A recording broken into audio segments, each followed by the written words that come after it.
Hello, welcome back to the channel. Today we are going to be looking at a 1950s, 1960s multi-tool. This is actually going to be a multi-tool that came out before Tim Leatherman came out with the Leatherman PST. And many people, or I see the date 1983 for the PST.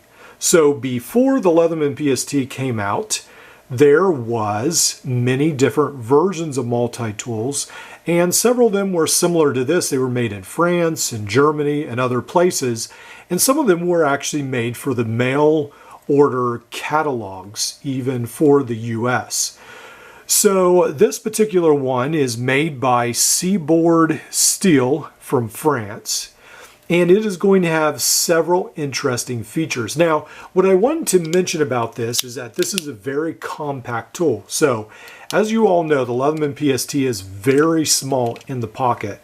So look how thin a profile this Seaboard multi-tool has. So it is going to be about the same width as a PST, and it's going to be almost the same size across here, thickness as well.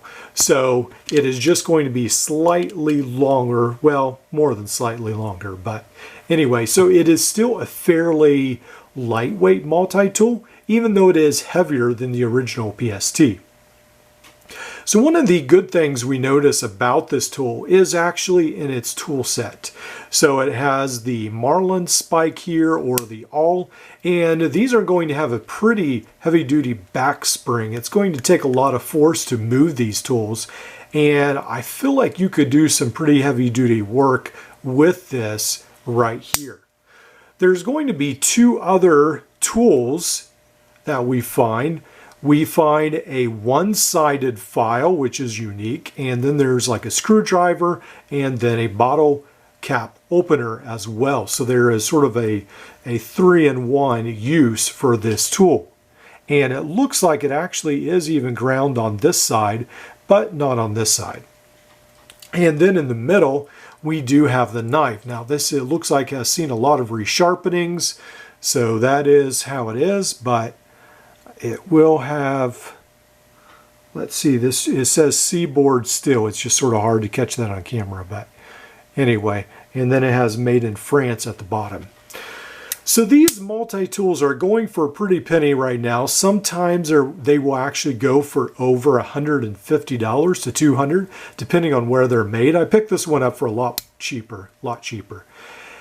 Now we come to the bad part. So at least on my multi-tool, the pliers work, but they do not come to a definitive stop right there. So you can actually, I don't think you could even grab a sheet of paper. Let's see if we could grab the sheet of paper with this multi-tool. So here we go, and no.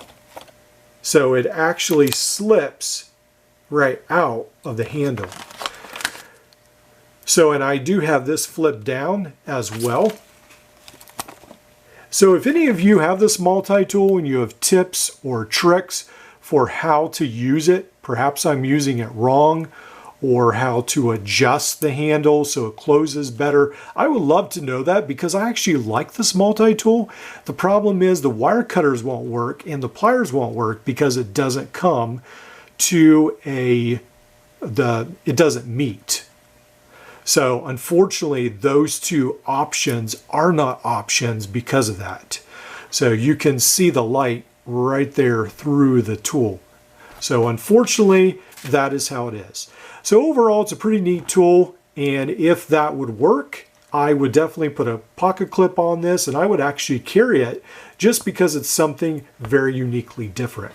So here again, we have the PST and the Seaboard French tool.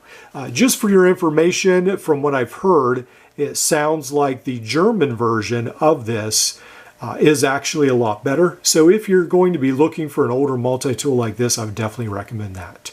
Well, I hope you like, subscribe, and we'll see you in the next one.